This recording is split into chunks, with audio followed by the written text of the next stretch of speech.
and I fired the parts cannon without doing a full diagnosis. And guess what? I got burned.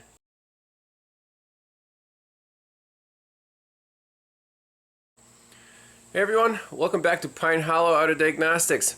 Today we have a 2006 Nissan XTerra in the shop. It has 209,000 miles. And the owner brought it here. He wants to sell the vehicle. He said it needs to pass the safety inspection, the check engine light's on.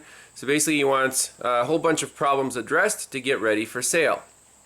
I'm like, alright, great. Let's look it over, see what problems it has, and go from there. So, for safety inspection, yeah, I needed some stuff. Needed a wheel hub.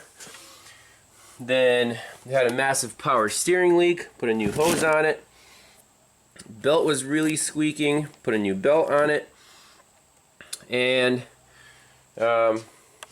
license plate lights are out. So for safety inspection, got all that stuff taken care of. Check engine light. Okay, let's scan it for codes. So had 5 codes stored in the engine computer. Like, wow, that's quite a few codes. Let's see what they are. So we have a 420 catalyst system bank 1, P1615 difference of key, and that was because he got a new key made and he tried to start it and it didn't start. So I programmed 2 keys and 2 fobs using the THINKTOOL Pros. So we're not worried about the second code anymore. Third code is a P2A03 air fuel sensor 1 bank 2. Now this is bank 2. Okay, so it might have a bad sensor. Fourth code P0301 cylinder 1 misfire. So engine runs smooth, the truck runs pretty well. And I asked him, like, did it ever misfired? He's like, yes. A few days ago he started up cold and he said it was shaking or shuddering. And the check engine light was flashing. I'm like, okay, that seems like a legit misfire. And it says cylinder number 1. Well, I couldn't reproduce it, so best I could do was just move ignition coil 1 to 3 to see if the misfire, if it happens again, follows the coil, and we might set a different code. So that one didn't charge anything for diagnostics there. Just swap the coils around. Last one is a P0455 evap gross leak. And that problem, the vent solenoid on the evap canister by the left rear wheel, it wasn't clicking. So I took it off, and when you energize it, the plunger wouldn't move because the little rubber seal for some reason was swollen. Like at some point it got liquid gas in there, maybe someone overfilled the tank. So what I did was just extract that seal, trim it around the edge a little bit to make it fit, and put it back in. It works perfect.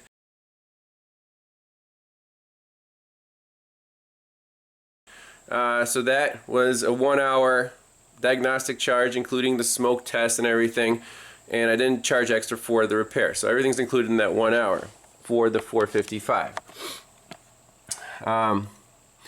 So basically address that one, that one, that one. 420, still not sure. Got to take it for a test drive.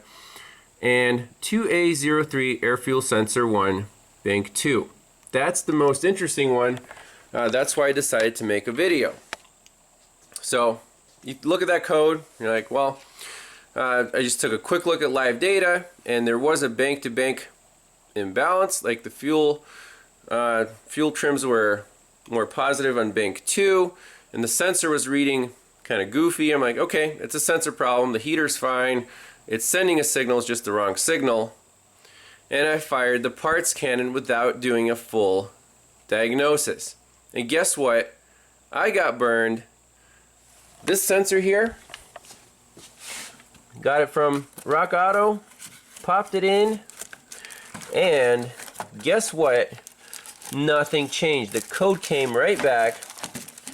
Brand new air fuel ratio sensor. These things are not cheap.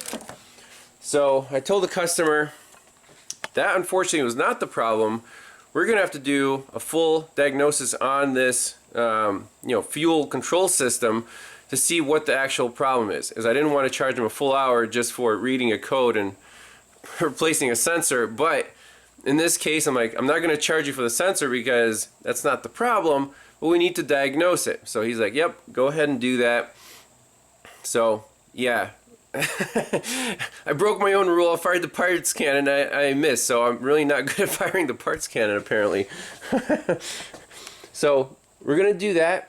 And while I was here, replacing the belt and the hose, I found that the air intake boot was completely torn wide open. Now it was, there, so the air leak may or may not have affected anything, but I told him we need to fix that before doing the diagnostics. Again, this would affect both banks, but to be consistent, we can't have any air leaks between the mass airflow sensor and the engine. So he agreed to replace that. Oh, so let's jump into the diagnosis. So the first thing I noticed on live data is that the downstream sensor on bank 2 was acting kind of weird. It would stay around 0 most of the time. Sometimes it would come back to life.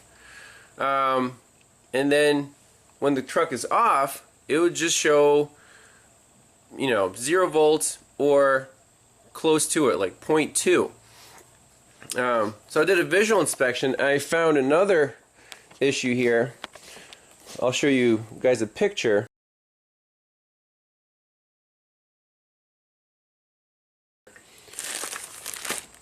But all the wires on the pigtail for the downstream bank 2 sensor were extended with, it looked like this. How are you supposed to do a diagnosis with wiring that looks so bad? And the shrink wrap wasn't, they didn't heat it up, so it was just like covering the connections but not really sealing them. And so I said, we need to repair the wiring harness for the downstream bank 2 sensor before doing the diagnosis, because some of the wires were like almost bare, they were almost broken. So he said, okay, repair the harness and go from there. So that's where we are. The harness is fixed.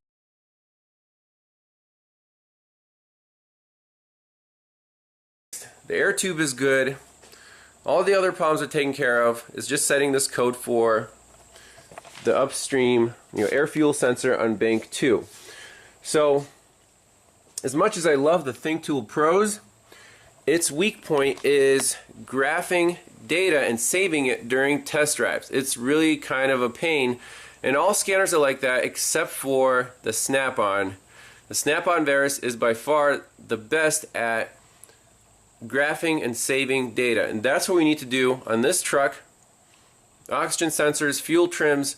So I'm gonna use the Verus because I want to have a good, have it show up clear on video and see exactly what happens when we test drive this truck. Alright, so we got the Verus hooked up, and this is OBD2 generic mode, and here's what I saw on the live data. So look at the 4 voltages for the oxygen sensors. Bank 1 sensor 1, we're at 0.3 volts. Now these are air fuel ratio sensors, so these numbers here, take with a grain of salt.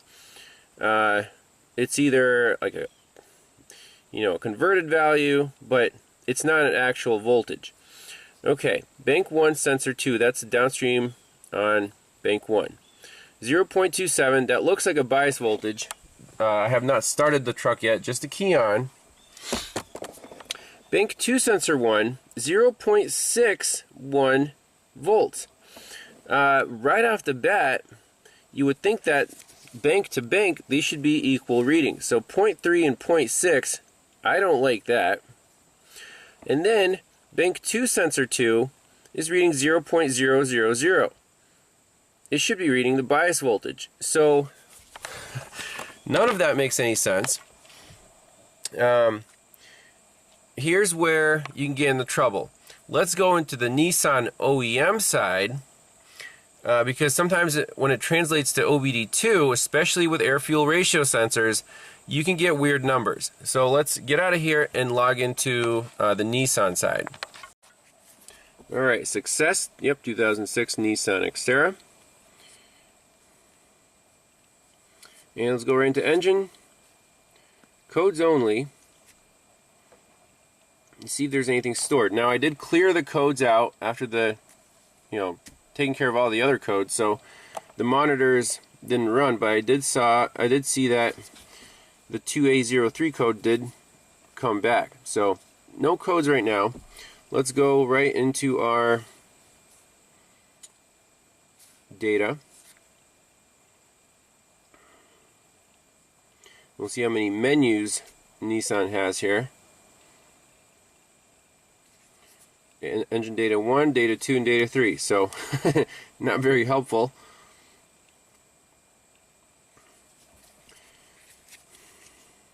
So we have air fuel sensor bank 2. It's reading 1.5 volts, not 0.3 or 0.6. Okay.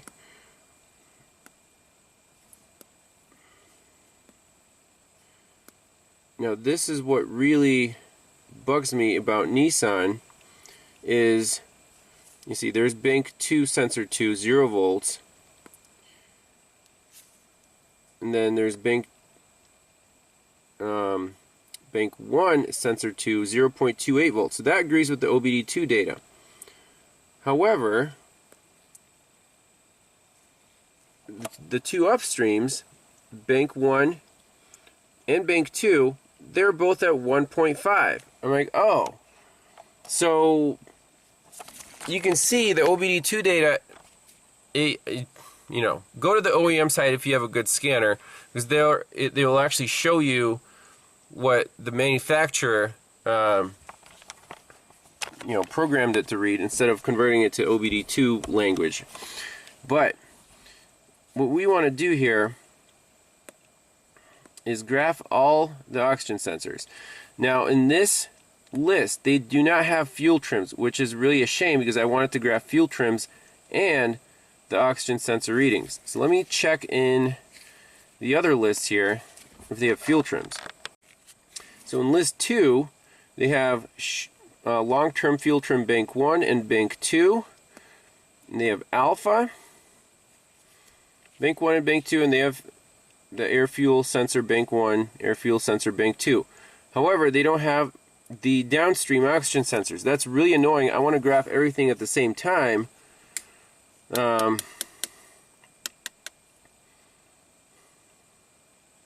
this is just heater controls, I guess. Whatever.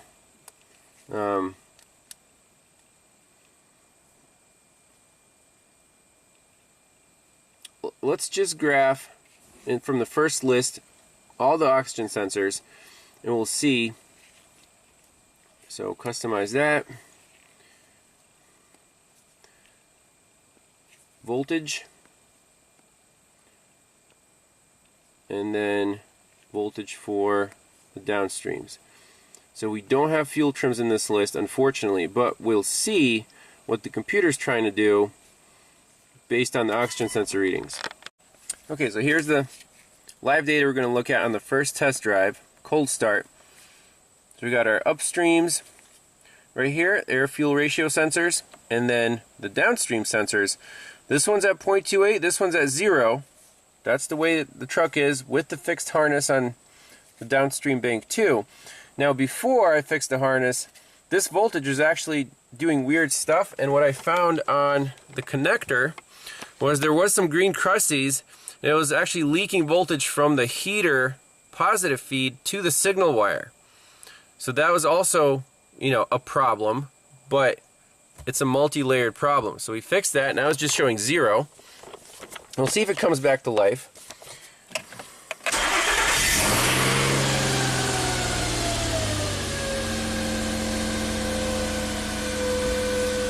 And the downstreams, the heaters are actually not on all the time, only when it does its emissions check.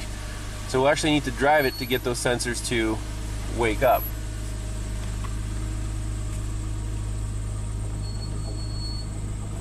So you can see some activity now on the air fuel ratio sensors. They woke up at the same time. They're doing about the same thing, around 1.5 volts. So let's drive it. Alright, so look, bank 1 sensor 2 has woken up. and it does look like it might be a bad catalytic converter.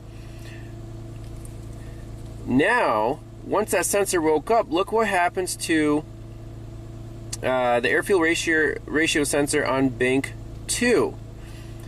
It's significantly lower than bank 1. So if this number drops, it's actually adding fuel. Why is that? Well, look, bank 2 sensor 2, the downstream, is still at 0. What I think is going on, and why I got burned by the code, is that dead downstream sensor on bank 2. The computer is trying to add fuel to wake that sensor up. And then the upstream sensor reports, hey, we're just running rich all the time. And it's setting a code for the bank 2 upstream, the expensive one. This is the imbalance. So let's drive it. Let's see if this one wakes up at all. I mean, it looks like it did something right there. There's a little spike up to 0.7 volts.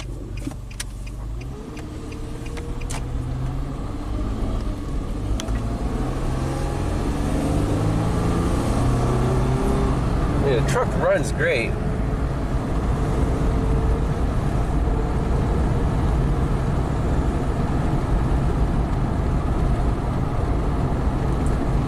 But it's running significantly richer on bank 2, trying to wake up the downstream. I think that's what's happening.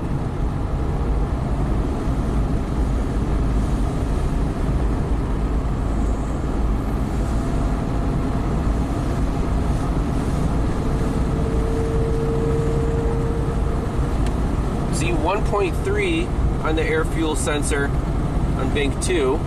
Now if we do a fuel cut, you'll see that both of the upstreams go to 4, which is no fuel at all.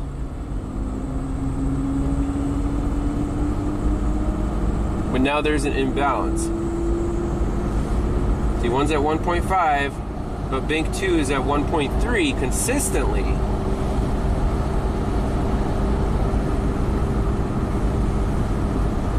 And we have a dead sensor, bank 2 downstream. This is very cool.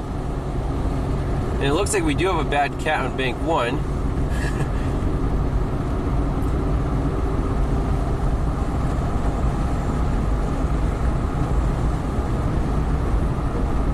So that's why the code is setting. Amazing. So we got this data. Let's back up. Let's see if it set the code. Last time it set it after one test drive.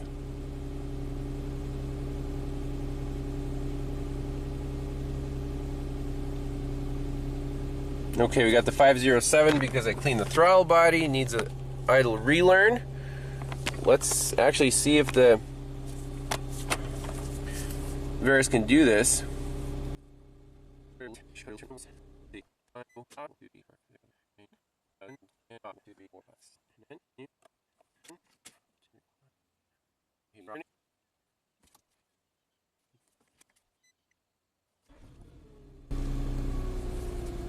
Alright, let's see if it learns the idle. It is coming down. And it's coming back up. Test completed.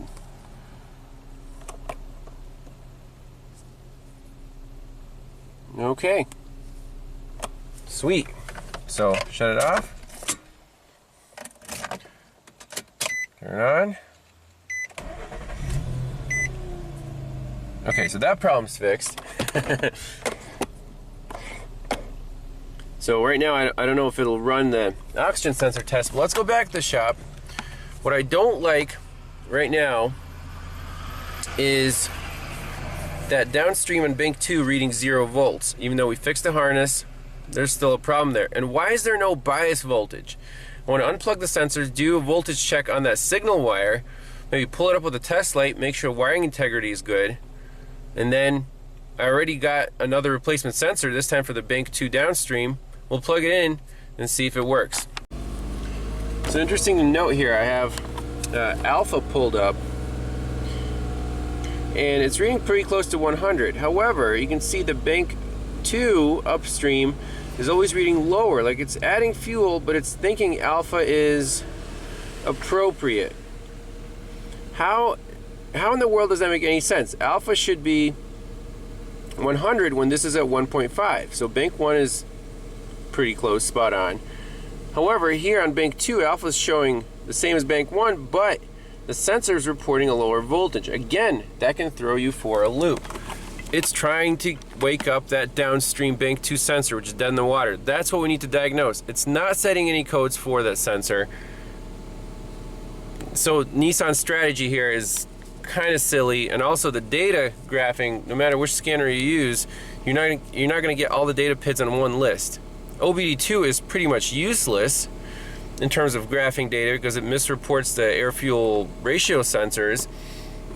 So this car is not an easy, straightforward diagnosis. The codes are misleading, the data is misleading. Let's go back to the shop and diagnose these downstream sensors. The one in bank 2 is just showing 0 volts. Let's see if the wiring integrity is good. It's not throwing any circuit codes. And just in case, we do have a replacement sensor. Okay, so keys on. We're just graphing bank 1 downstream, bank 2 downstream. You can see this one is at 0.25, this one's at 0. Weird. Let's go under the truck. I have both sensors unplugged.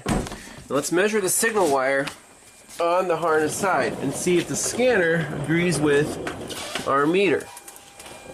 So the meter on bank 1 on the signal wire, so I have it back probed right there, or actually front probed on the harness side. You can see the sensor is disconnected, and indeed we have 270 millivolts, so 0.2 volts. That's correct. If we go from battery positive now, so important to have a good power and ground right from the battery. Let's take a test light from battery positive and feed it into the sensor wire and see what that voltage reads on the scanner. Okay, so now test light from battery positive. I'm going to connect it right to the test lead here. So unplug it from the meter and connect it to the test light. Look what happens to our voltage. It says 2.54. That's as high as the computer can read. The test light is not illuminated, so that's good. We're not shorted to ground on the harness. So that's a known good test. That's for bank 1. Now let's repeat that same test on bank 2. Okay, so now for bank 2, I'm back probed into the signal wire. We're reading 2 millivolts, okay? And we're reading 0 volts on the scanner. Let's do the same check with our test light.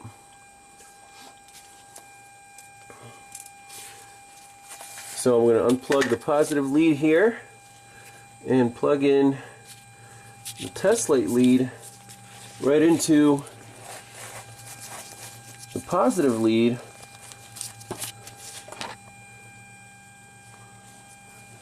Uh-oh. Our test light is lit.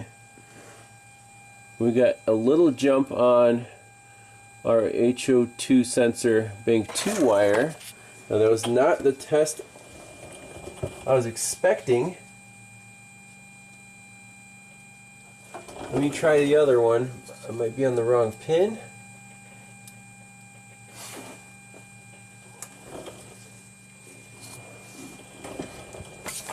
So that's a ground.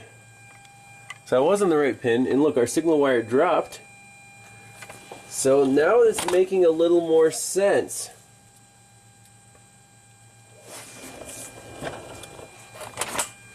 Very interesting. So that's why we had no bias voltage. This harness and or a computer is shorted along the harness somewhere. It's causing this signal to just read 0 all the time. That's maybe why they attempted the repair at the connector.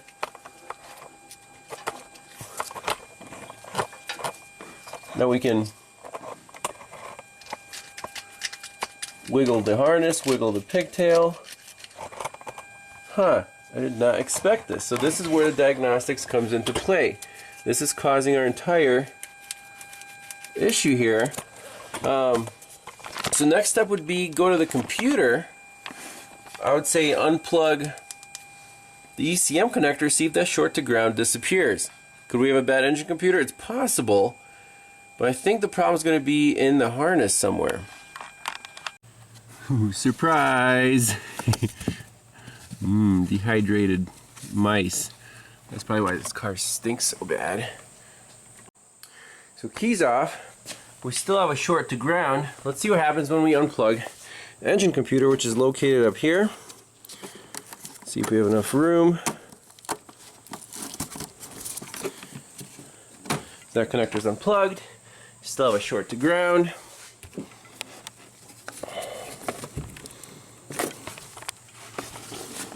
Let's unplug the second connector.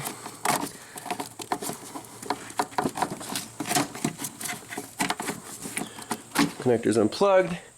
Still have a short to ground. Good. So it's not the computer. So now we can actually find the short to ground in the harness wherever it is. Okay, so that signal wire for the downstream bank 2 oxygen sensor is shorted to ground. We can prove that. So test light's lit. Now what do? Do a very careful wiggle check. Now this problem, like I said, when it first came in, it was showing some voltage on that signal wire. Now it's at 0. So check this out. Here's the bulb. I'm just going to wiggle this harness right up here on top of the engine because that's that's the tie-in that goes down to the transmission and all the sensors. Look what happens to our wire. Boom, right there. It's on. I just touched that harness.